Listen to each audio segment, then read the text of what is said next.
I decided to study here the minute I came here. I fell in love with the place. The town is beautiful and the university is it's just amazing. Well, I came for the open day and I got lost as well, and there was like 3 people that I asked on the way where the university was, and everyone was really friendly, so I kind of just got drawn to it.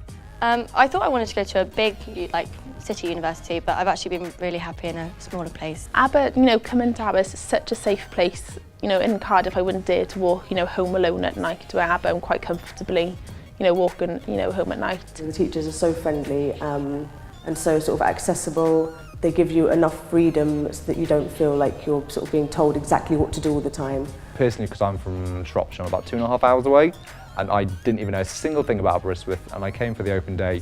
I just fell in love. Like I said, we went straight down to the beach, I walked round, smelled the sea air, had a look round, it was nice and sunny, and I just knew I wanted to come here. I really enjoyed being able to kind of share the enthusiasm for the uni and hopefully try and sort of enlighten people and convince people to come here next year.